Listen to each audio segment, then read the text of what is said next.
Veamos que la piel tiene lesiones que se inician directamente en la piel y las consideramos lesiones primarias que originan pues, una serie de características que las vamos a describir. Y hay otras lesiones secundarias que desarrollan a partir de estas lesiones que quedan como secuela, como cicatrices u otro problema. Las lesiones primarias veíamos las manchas, es un cambio de color, en cambio las pápulas se puede sentir una eminencia, un solo levantamiento dentro de la lesión. ¿No? Ya no solamente es el color, sino también existe una eminencia. No dejan cicatriz, miden hasta 5 milímetros, son dependientes de la epidermis, eso se ve en la verruga plana, dependiente de los infiltrados de dermis, la pápula sifilítica, edema de dermis y urticaria, aumento de espesor de dermis y epidermis en el líquen rojo claro.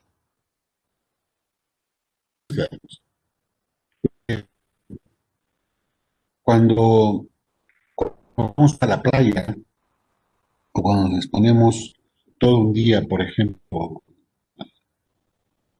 a una marcha, a hacer una exposición solar, suelen haber quemaduras de primer grado. Las quemaduras de primer grado solamente dejan manchas, pero si eso pasa a vesícula o ampolla, eso pasa a segundo grado. Entonces, esto es importante, qué es una vesícula y qué es una ampolla. Les decía ayer que existen patologías que son características de estas lesiones. Por ejemplo, la vesícula son, apaguen sus micros, por favor, todos los micros apáguenlos. Eh, les decía que las vesículas son pequeñas cavidades de epidermis y adentro tiene papita, tiene un líquido claro. Generalmente, o sea, tiene que ser claro, porque si no es claro ya no es vesícula. Las ampollas o flictemas son, en cambio, amplios desplegamientos no tabicados, tapas de la epidermis, y que también contiene líquido claro. Podría infectarse y volverse purulento. Ahí sí se habla de ampollas. O flictenas. Puede tener contenido sanguinolento y mide más o menos eh, 5, 6 o más milímetros, ¿no? Y se puede ir todavía hasta centímetros de tamaño, o sea, como en este caso, ustedes ven la ampolla que no es, en este caso ya está tendiendo un sistema, es grande. Y esto sucede en algunas enfermedades patológicas, en entidades patológicas y también en algunas quemaduras.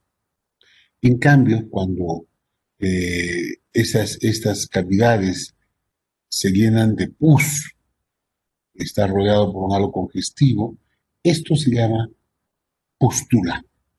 Esto puede pasar si hay una infección de una de estas, o puede ser en otras enfermedades como el impétigo, el esquina, la viruela, por ejemplo, que gracias a Dios la viruela está en teoría erradicada, en teoría.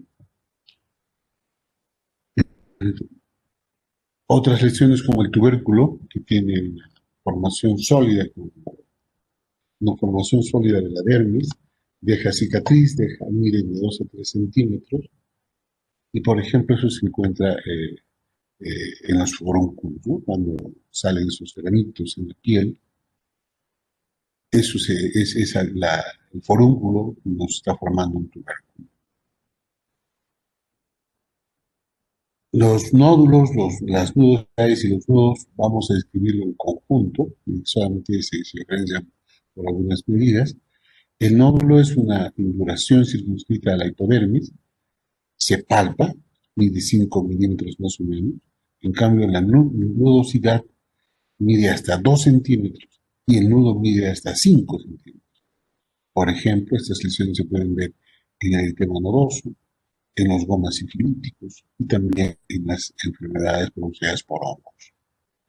Eh, los tumores, ya se entiende lo que es un tumor, pero para describirlo vamos a decir que son neoformaciones sólidas de forma y tamaño variable. Y las escamas que ustedes han visto, eh, son lesiones donde se compromete la capa córnea y se produce su caída. Y Gaby Mariluz Castro Quispe abandonó la reunión. Caída de la capa córnea del epitelio cutáneo de tamaño variable, eczema, psoriasis. La psoriasis es un típico caso de estas escamas. Sin embargo, hay muchas patologías que dejan caer la capa córnea en forma de escamas. Lesiones secundarias.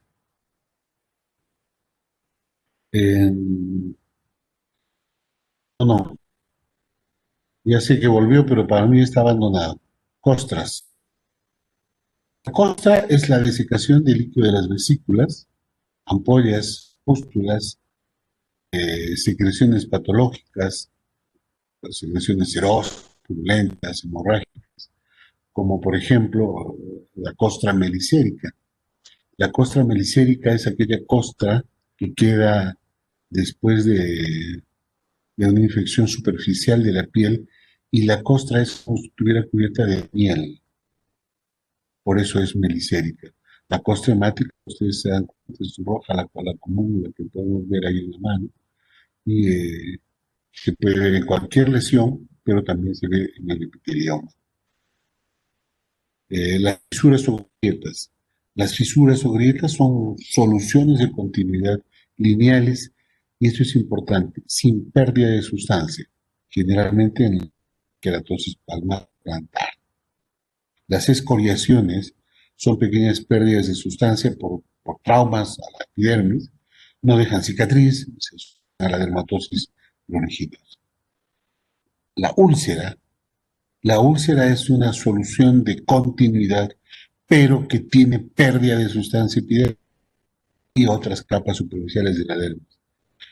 Al curarse la úlcera, deja una cicatriz. La escara es una región de la piel que está necrosada y que está delimitada, se diferencia de la piel sana por un surco de limitación. Las escaras son lesiones generalmente por quimia, eh, que generalmente quedan después de poner el cuerpo sobre la piel mucho tiempo sin dejar irrigación. Esto no deja que se nutra y la piel se muere, generalmente. La cicatriz es una formación de tejido conjuntivo que sustituye al tejido perdido. Todos tenemos cicatrices, ¿no? En el alma, pero estamos describiendo la piel ahora. Las vegetaciones son excrescencias salientes, piliformes por proyección del epidermis. La que vemos ahí es una vegetación, pero las vegetaciones no necesariamente tienen esa forma, tienen forma piliforme, como de deditos, ¿sí? Anchos de la piel. Quito rápidamente las lesiones fundamentales de la piel, vamos a pasar a sus anexos. Y todos sabemos que los anexos de la piel son los pelos y las uñas, ¿no es cierto? Y el sistema piloso varía de acuerdo al sexo, de acuerdo a la edad y una serie de condiciones raciales y otras cosas más. En el varón, el cabello es frontoparietal y occipital. Este cabello tiende a caer generalmente. Las patillas del varón tienden a continuar con la barba y bigotes. Suele ser más abundante que en el sexo opuesto. El tronco y las extremidades del varón adulto se hallan no necesariamente totalmente cubierto de vello, pero tiene vello y tiene una implantación triangular con vértice superior en el vello pubiano. Esto es importante, eso puede cambiar en algunas patologías como les vamos a ver. En la mujer, el cabello tiene un límite redondeado en la frente y forma dos prolongaciones laterales en la nuca. Tiene una discreta patilla. Hay unas damas que tienen un poquito más, un poquito menos, pero no les va a crecer patillas si es que está de Elvis Presley, ¿no? O las de Miguel Grau. No tiene barba, históricamente no tiene barba ni bigote, algunas damas la tienen en escasa cantidad. El cuerpo y las extremidades no tienen vello, eso también es relativo. El vello pubiano tiene forma de triángulo de vértices. Vértice. Acá es más bien el vértice es inferior.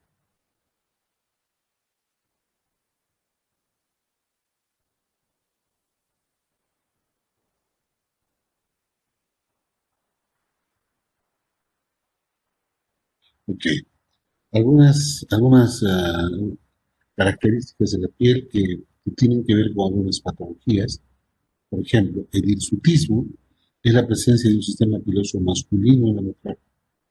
Eso suele suceder en poliquistosis ovárica, síndrome de Cushing, síndrome adrenogenital, en pacientes con tratamiento con testosterona, con ACTH o con corticoides.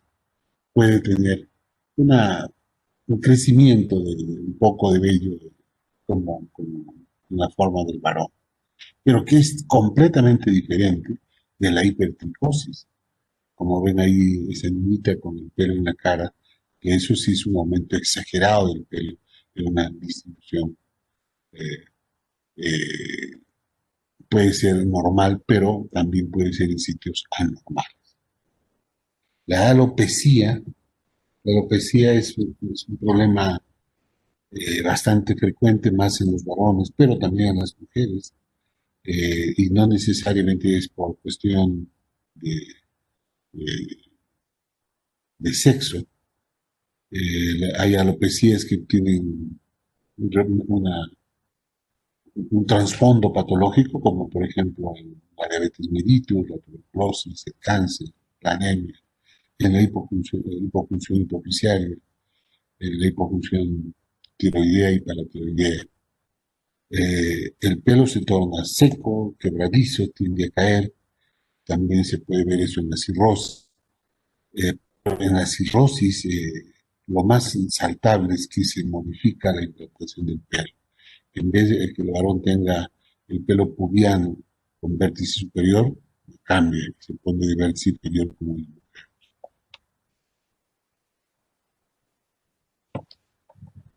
Vamos a decir algo también sobre las uñas. Y está claro que es algo, porque no da el tiempo, tenemos otro tema más que ver. Las uñas eh, normalmente tienen un color rosado, de superficie lisa y de consistencia elástica.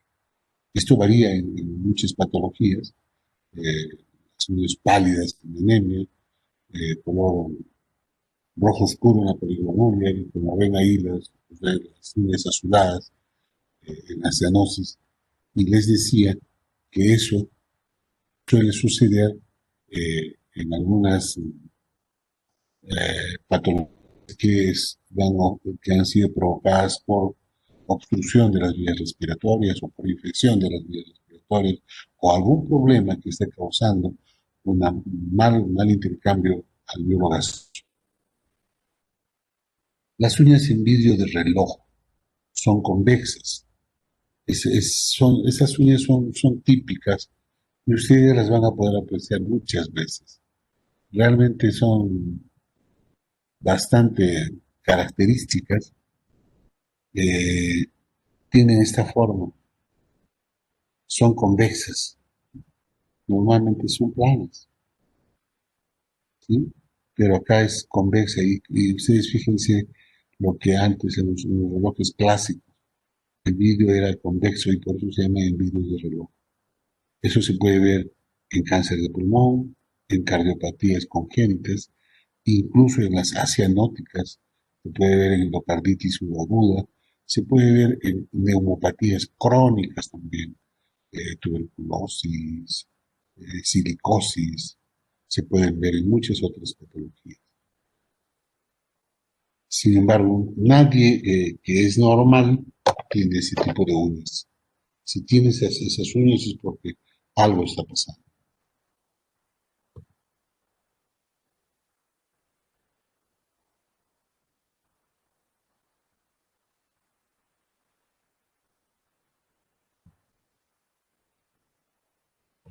Podemos hablar de la coiquiloniquia, que son uñas excavadas, la superficie y tiene una depresión central. Eso se puede ver en la anemia hipocrómica. Pueden haber deformaciones de la uña de este tipo, que son denominadas la onicoglifosis, que son en uñas de gancho. La onicoxerosis, uñas frágiles y gruesas en insuficiencia arterial de miembros inferiores.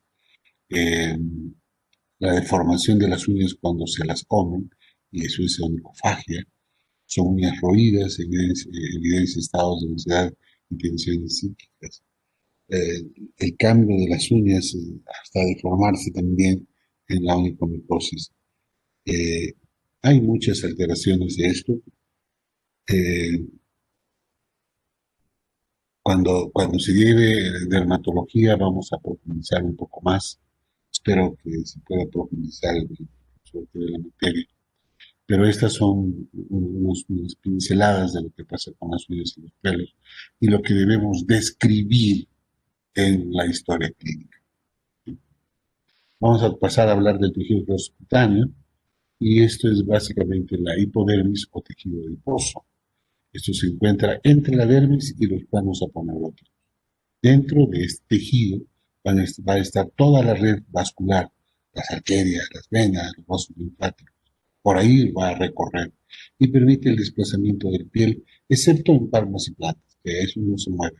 Pero después ustedes pueden mover la piel y eso es gracias al, al tejido celular subcutáneo. El espesor varía con el sexo y nutrición y es mayor en la mujer. El tejido celular subcutáneo es lo que nos va a producir la obesidad, donde hay una acumulación de tejido adiposo en forma normal y con gran aumento de peso, ¿no?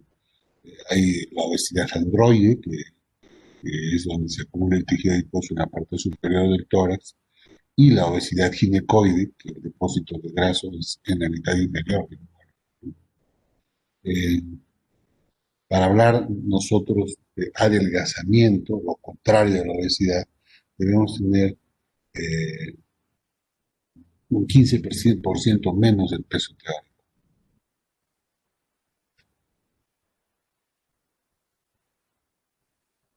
Existen lipodistrofias, atrofia del tejido celular subcutáneo, que esto puede ser refleja, incluyendo a la piel y a los músculos.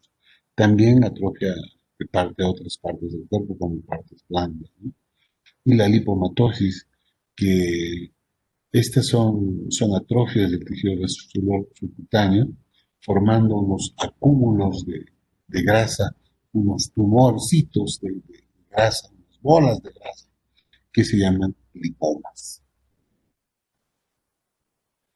Eh, en este tejido celular subcutáneo hay un aumento del líquido intersticial y a eso nosotros denominamos edema. Y el edema se aplica básicamente a una retención, a un acúmulo de agua fuera del nivel donde debe estar, ¿sí? Y esto generalmente está en el tejido subcutáneo. Pero existen también edemas vísceras, por ejemplo, edema hepático, edema cerebral, edema en corazón, hay, o en otras cavidades serosas. Pero en general, cuando hablamos de edema, es cuando hay aumento de líquido en el tejido subcutáneo. Inicialmente el líquido retenido no se hace evidente. Ustedes pueden haber retenido un litro de agua, que aparentemente es un montón, y no se nota. Recién se nota, se hace evidente clínicamente cuando la retención de agua, cuando se ha quedado el agua dentro del organismo, entre 4 y 5 litros, que es importantísimo. Y ese dato les tiene que quedar, jóvenes, porque cuando se ve, pero cuando se hace evidente con estos signos, ¿no? Y eso es sumamente importante. Chicos, se va a ver un segundito. Aló, sí, buenos días. Percy, llámame una hora, estoy en clase, hermano. Eh, el edema, esta cantidad de líquido que se queda acá, cuando que quiere sacar ese líquido, hay que perder esa cantidad, 4 o 5 litros, y más cuando se está hablando de una insuficiencia cardíaca, una insuficiencia renal. Entonces, muchos médicos dicen, sí, pero ha tomado ayer, su consumo de agua ha sido 1 litro y ha orinado 1,5 litros. Mínimo, eso no tiene mayor significancia. Está perdiendo, está perdiendo. Pero para que vuelva a su normalidad necesita perder esta cantidad de líquido, de 4 o 5 litros, que es una barbaridad, ¿eh? Al principio, cuando se produce el edema, el líquido se acumula en zonas declives. Posteriormente, este líquido va subiendo en forma ascendente, por lo menos en algunos edemas, y puede ocupar todo el cuerpo. Se hincha todo el cuerpo y a eso se llama anasarca. También hay un edema localizado, como que vemos en la cara de los niños, de ese niño que está ahí, o en los pacientes con insuficiencia renal, o los que han tenido un trauma localizado, ¿no? Para nadie es raro que le han dado un combo de loco y se ha quedado así. Se debe evaluar la temperatura, la sensibilidad, la consistencia y el signo de la fovea. El signo de la fovea es ese signo que vemos ahí. Ahora vamos a describir. El edema de la éstesis venosa es un edema frío. En cambio, el edema inflamatorio, o el proceso inflamatorio, el edema es caliente, tiene rubor, ¿no? Más o menos así. El edema de reciente y de lenta instalación es blando, como en enfermedad, como el edema linfático o como insuficiencia cardíaca. Pero hay edemas que son crónicos, de toda la vida, y eso es un edema más o menos duro, ¿no? Edema. O también, o sea, el edema crónico es duro como en insuficiencia renal o como el problema de tiroides, pero también puede haber un edema de rápida instalación y también es duro. Ya no es crónico, pero se ha instalado rápidamente. En cambio, en la mayoría de estas patologías, como insuficiencia cardíaca, poco a poco, ¿no? Primero se hincha los pies, los tobillos, llega a las piernas y poco a poco. Ese es un edema blando. En cambio, el edema crónico se instala lento y ahí se queda por mucho tiempo. Y es un edema duro. Sin embargo, cuando el edema se instala rápidamente, también es duro. ¿Okay?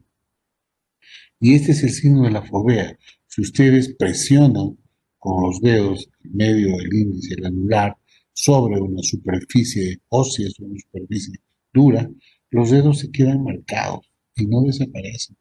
Eso que les describía yo en el examen físico general de la piel queda. Y esa es una muestra de edema. Y ustedes van a ir subiendo. Está en el pie, como están en los tobillos, como están en las piernas, en el muslo, en el abdomen, en la zona sacra, o si es todo el cuerpo. Y eso tiene que ver con la gravedad del asunto. Hay varios tipos de edema. Y la mayoría de las personas, cuando ven edema, están pensando en edema producido por el sistema cardiocirculatorio. Y no dejan de tener razón, sin embargo, no es la única causa. En el edema cardíaco, la piel es lisa, brillante, fría, se inicia en zonas declives, eh, y la progresión es ascendente, le decía, ¿no? El edema nefrítico, en cambio, es un edema diferente, tiene un aspecto blando y semiblando, es poco extenso. Estos pacientes no empiezan hinchándose en las piernas, se hinchan los párpados, se hinchan los ojos.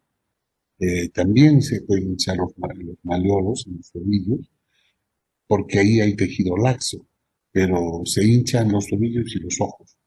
En el edema cardíaco eso generalmente no pasa, a menos que ya haya anasarca. Se acompaña el edema nefrítico, se acompaña de aumento un poco de aumento de la excreción de la albúmina y generalmente la presión se ha elevado. El edema nefrótico, que también es por un problema renal, suele ser un tanto diferente. El edema es reluciente, liso, frío, blando, y los clásicos lo comparan como cuando uno aplasta un poco de manteca, ¿no?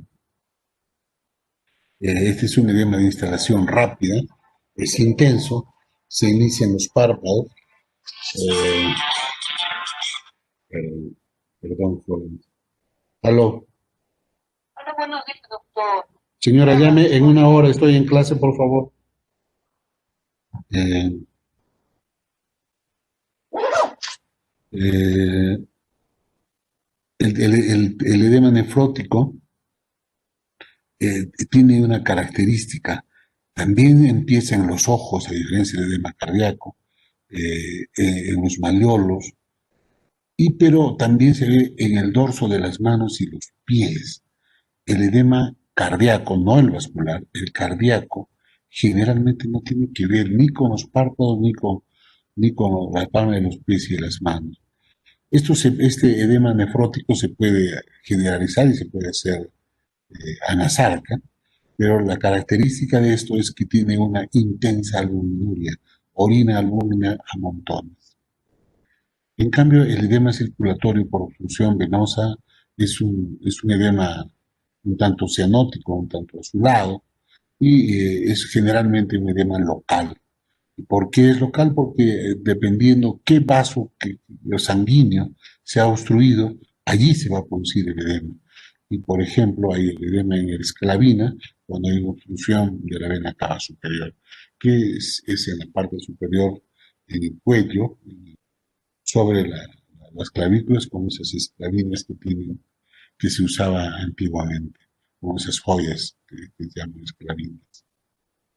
Eh, el edema alérgico, el edema alérgico, si bien es cierto, esa no es la mejor foto, pero se presenta así.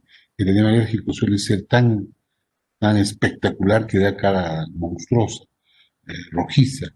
Generalmente es intenso, su presentación es grande, es extensa, y se presenta en la cara, y hay el antecedente de haber comido algún alimento que nunca había comido, o que ya había comido y que ya le producía alergia, o algún uso de medicamento nuevo, o algún medicamento que también ya le producía daño. Por eso es sumamente importante la anamnesis, sumamente importante, porque ese tema en párpados, este es nefrótico y lo mandas al nefrólogo. No, señor, ¿qué comió? ¿Qué hizo? ¿No? ¿Qué le pusieron? ¿Por qué? ¿Qué tiene el niño o el adulto? Porque esto no solamente es de los niños, ¿no? Eso es de todas las personas. Y los niños generalmente no tienen mucho este tema porque son cuidados por los padres, pero las personas mayores comen un ceviche, comen camarones, algo alergénico y les puede producir este edema. Y si no se soluciona, puede hacer edema de glotis y puede causar la muerte. Eso es sumamente importante. El edema angioneurótico de Quincke es de intensidad variable en labios, párpados, brazos. La iniciación y desaparición de este edema es rápida. También es un fenómeno alérgico. El enfisema subcutáneo.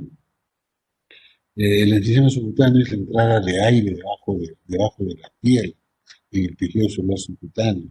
Y cuando ustedes presionan eso, se tiene la misma sensación como si estuvieran aplastando una bolsa de hielo.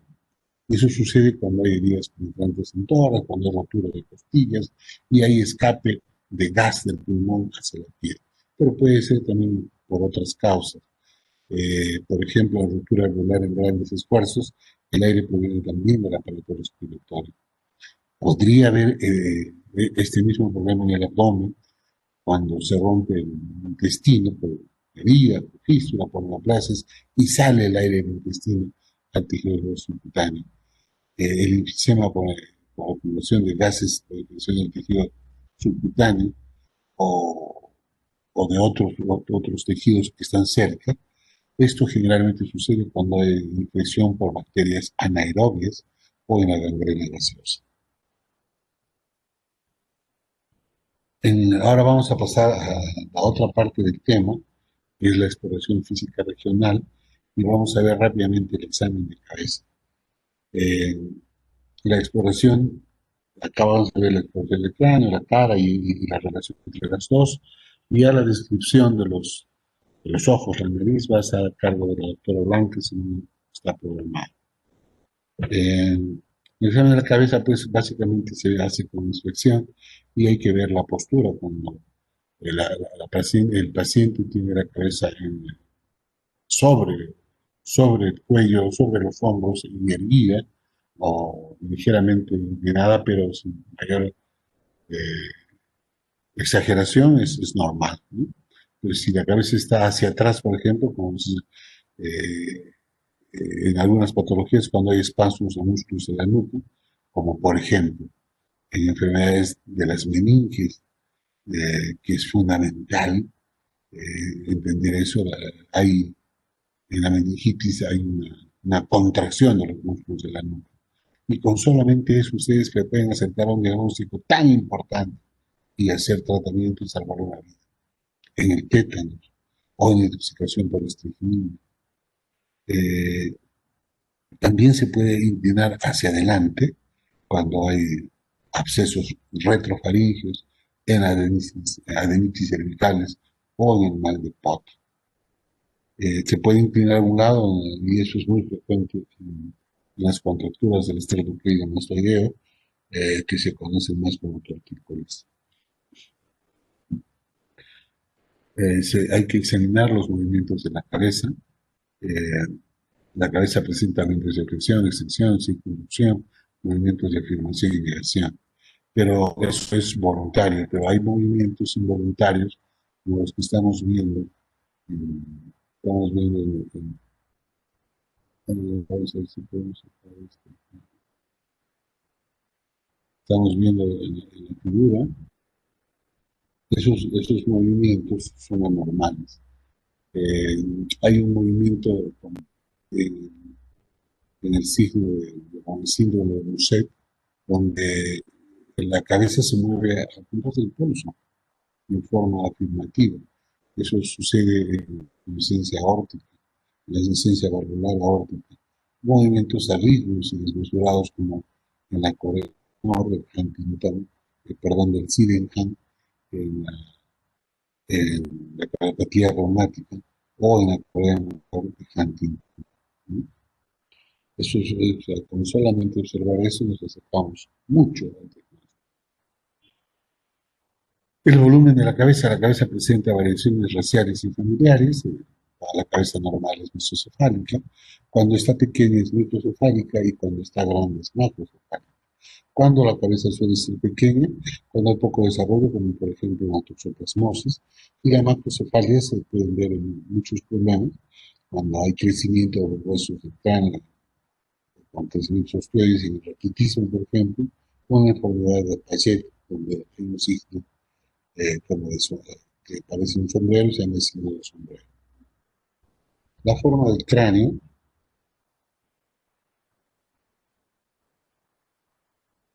la forma del cráneo, lo que es importante, aquí hay que hacer algunas mediciones y se mide el índice craneal, donde se utiliza el ancho sobre el largo y se multiplica por 100.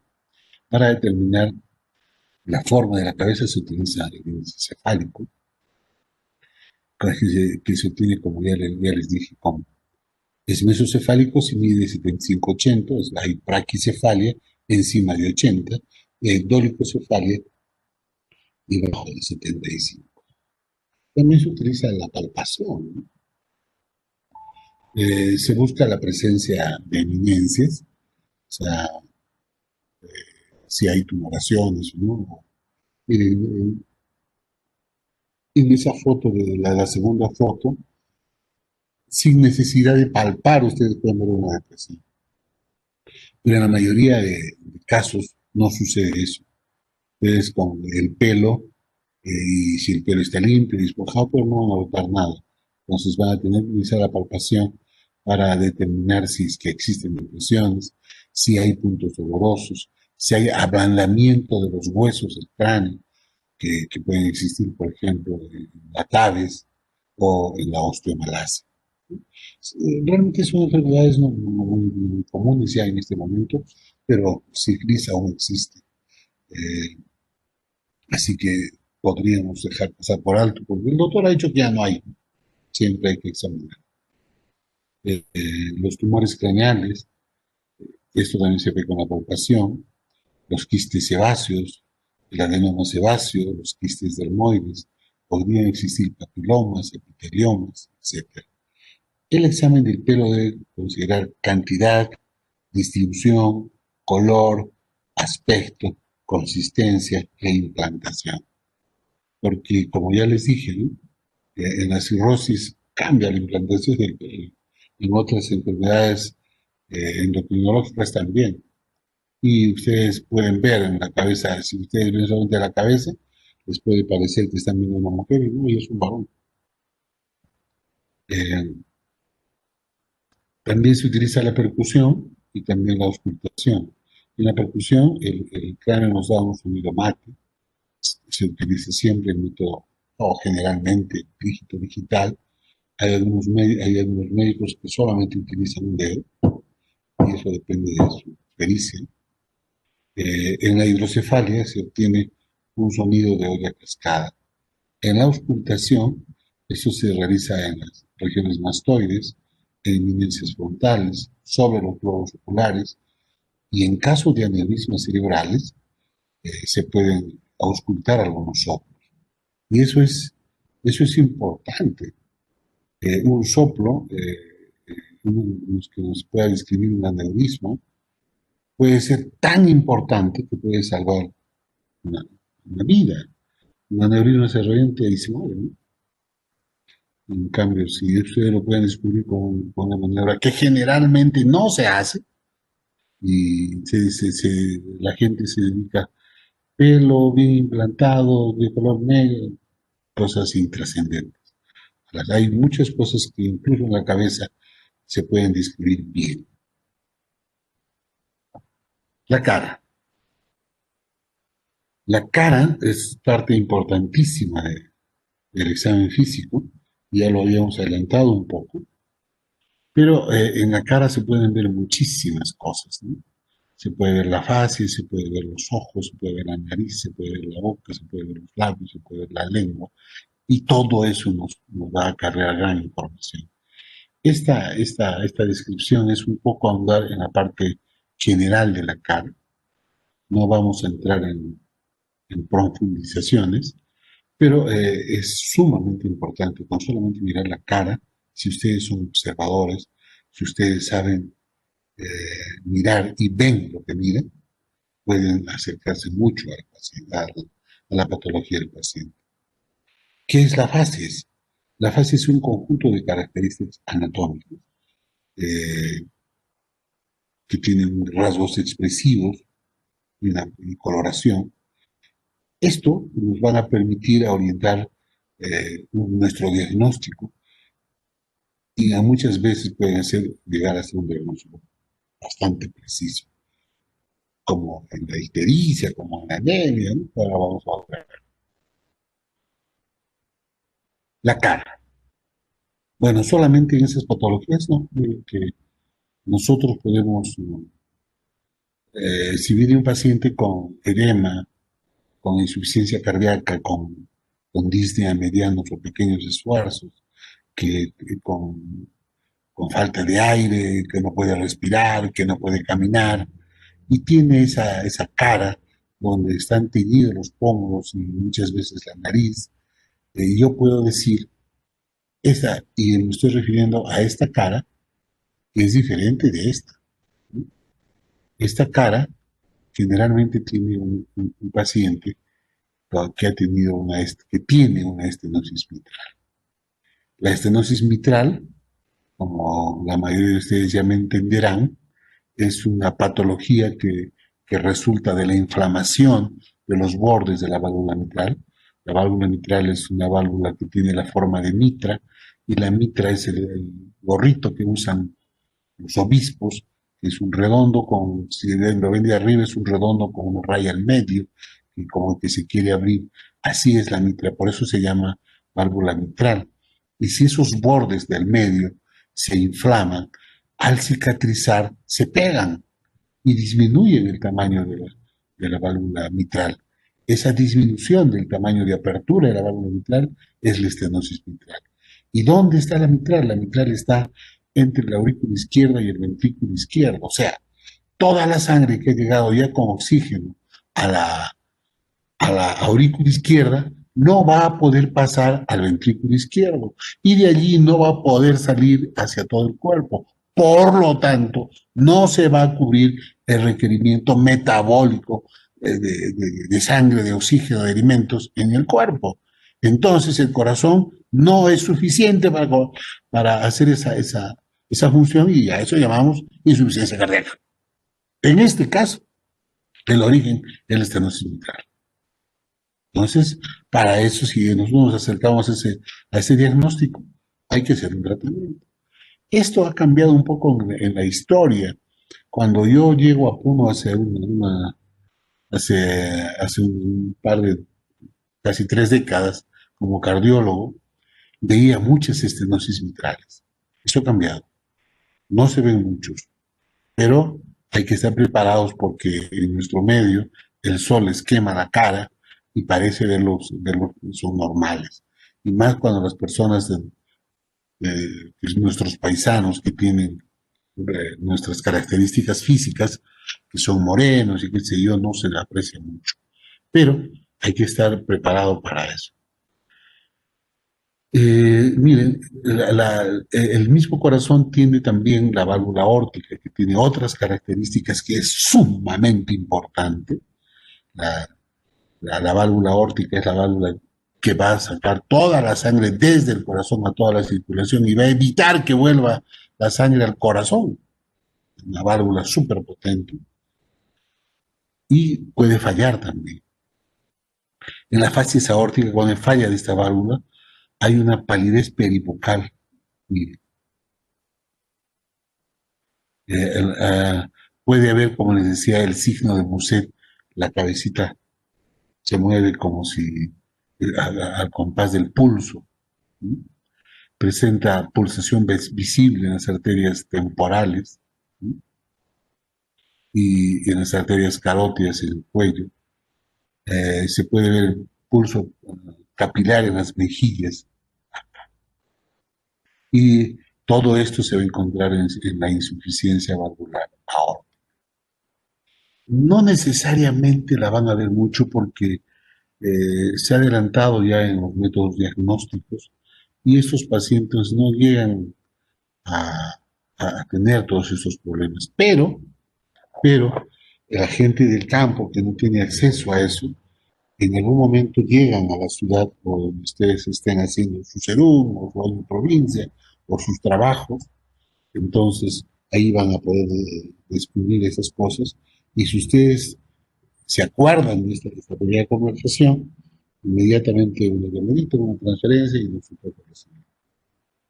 La fasis venosa, la cara que está cianótica, azulada, como ese bebé, es una cara abultada, que está turgente, y se pueden apreciar incluso la turgencia de las venas frontales. El edema facial en esclavina, esa no es la mejor foto. Les decía, el edema facial de la esclavina, ahí pueden encontrar telangiectasias en la nariz, que ahí se ven, y en los pómulos, y eso pasa en la obstrucción de la vena cava superior. La vena cava superior generalmente se ve obstruida por un tumor compresivo broncopulmonar y existe el edema en esclavina que es el cuello y solamente está hinchado, se puede ir hasta el hombro y solamente se echa a esa parte superior, o sea, es algo sumamente característico.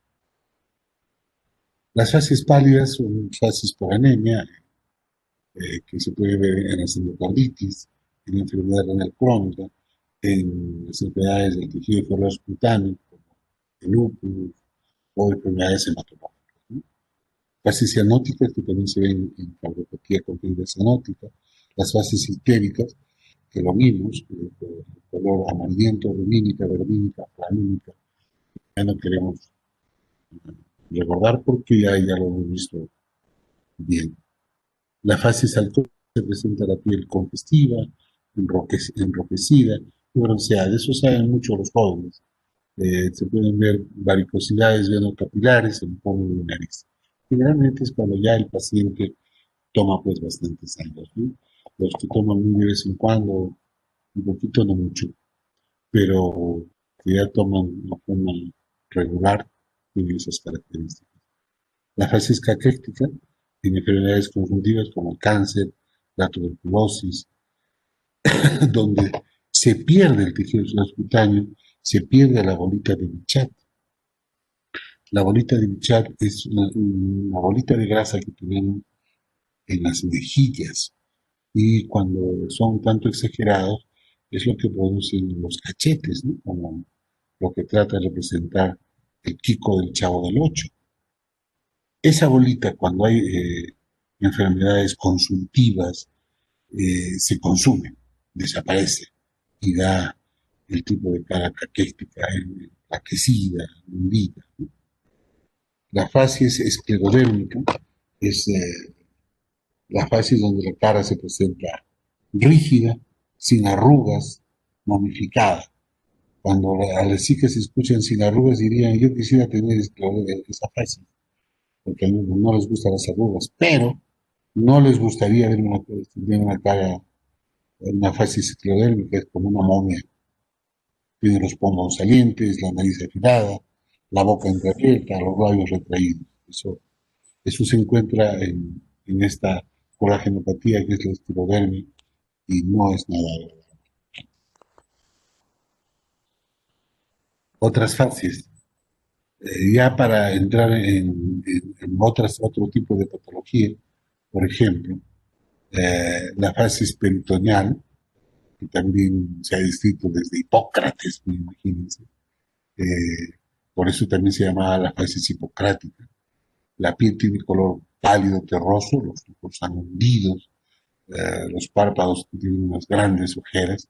Esa tampoco es la mejor foto. Eh, Ustedes entenderán que para mí no es tan sencillo, yo nunca he enseñado estas materias, yo soy cardiólogo, estamos haciendo el esfuerzo, pero algo pueden ver, ese paciente no es normal. Párpados con grandes ojeras, córneas sin brillo, labios secos, las arrugas pronunciadas, los pómulos salientes, la nariz agitada, la piel sudorosa y fría.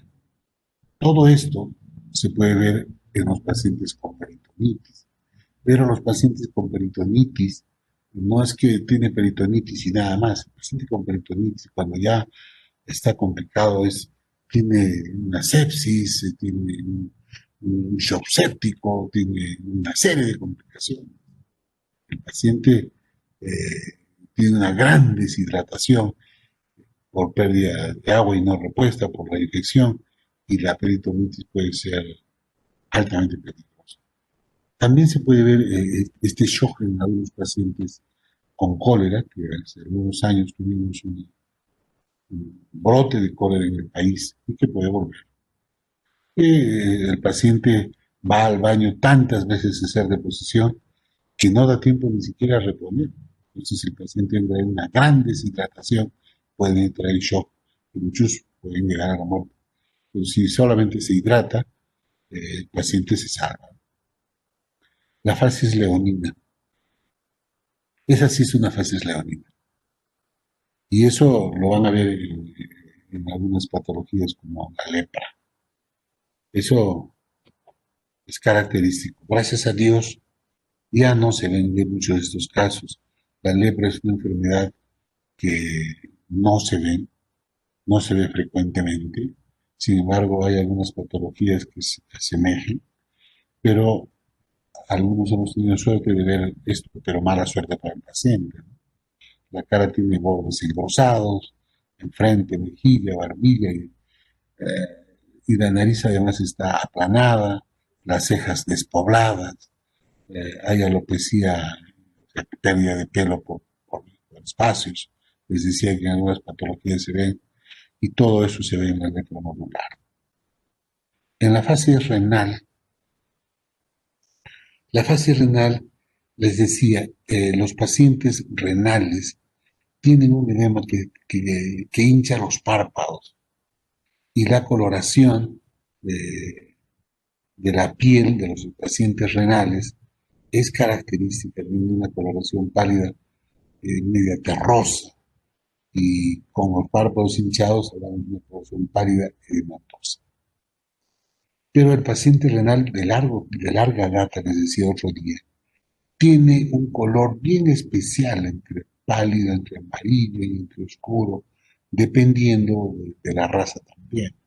En nuestro medio, como los pacientes son o somos de color trigueño, algunos más claros, algunos más oscuros, este color trigueño hace que la piel se vea un amarillo medio verdoso. Es característico. Y las fases endocrinas, que son, digamos, parte sumamente importante de de, de la semiología de la cara, por ejemplo, la fase acromegálica, por un desorden de la hormona del crecimiento, es esa cara. Ustedes van a ver esa misma cara. Crecimiento de los huesos de la cara, protuberancia de los arcos superciliares, pómulo maxilar inferior, tiene prognatismo, o sea, tiene esquijadón, eh, nariz gruesa, labios grandes, tiene una gran lengua y unas orejas grandes. Eso, bueno, y bueno, puede tener otras patologías, claro, pero también tiene acromegalia probablemente. La fasis adisoniana. Esta fasis tiene un color gris, es un tanto azulado, seca, con escasa turgencia. La mucosa bucal y los carrillos son de color negro. Ahí van a ver tinciones negras en la mucosa de la boca, en los carrillos, incluso en la lengua, tanto así que se conoce como boca de perro. Y eso se encuentra en la insuficiencia suprarrenal, en la enfermedad de Addison. En la fases adrenogenital presenta hirsutismo, miren la señora hasta dónde tiene desgraciadamente sus patillitas, ¿no? Puede tener barba, puede tener bigote, tiene acné, como se ve en esa figura, eh, hay calvicie en las mujeres. Esto se presenta en tumores virilizantes de ovario, la misma mujer, o en tumores suprarrenales que elaboran andrógenos. La fasis de luna llena, lo vimos al principio también, es una cara redondeada, donde la piel es roja, extensa y es brillante, tiene una papada submentoniana, tiene hipertricosis, tiene mayor cantidad de pelo, donde no debe tener, y esto se ve en la enfermedad de Cushing, que es lo contrario del Addison. En el Addison hay una insuficiencia suprarrenal, hay una superproducción de cortisol, de la producción de la glándula suprarrenal. Pero donde ustedes más van a ver es en los pacientes con iatrogenia. ¿Qué es iatrogenia? Iatrogenia es cuando se utiliza un medicamento no muy bien dosificado, en tiempo, en dosis, y en vez de hacer un bien, se hace un daño. Sucede, les decía, que el corticoide es un medicamento maravilloso. Les produce calma del dolor, les produce calma del prurito, les produce mejor ánimo. Entonces ustedes dicen, mucha, yo le pongo su corticoide a esta paciente y me va a adorar. Sí, pues, le da produce tanto bien que los pacientes usan y usan y usan, o el médico usa y usa y usa y produce esto, una enfermedad de Cushing. Y esa es la cara que nos da. Entonces, con cuidado. La facies mixedematosa es una cara abogatada, hinchada, inexpresiva, con cejas despobladas. Básicamente las cejas se escuelan en la cola de las cejas. El cabello está seco, la piel es engrosada, pálida, amarillenta. Las mejillas eritematocianóticas es propio del hipotiroidismo. Y la facies tirotóxica es lo contrario. La piel está rosada, sudorosa, mirada brillante, mímica de terror, que se encuentra en el hipertiroidismo. Chicos, esto es lo que hemos preparado para el día de hoy. Hemos terminado justo. Vamos a, vamos a dar por concluida la clase. Espero que se continúe con la doctora el día lunes. Los insto a que asistan a sus clases, porque ya les decía, esta no es la mejor manera de enseñar. Y esta no es la mejor manera de aprender. Y ustedes van a ir a tratar personas. Así que no se confíen en nada. Así no se hace medicina. Ustedes tienen que aprender medicina. Y si el que no escucha y piensa repetir la clase y es por ese motivo que no asiste, yo lo felicito. Yo lo felicito. Pero si van a querer aprender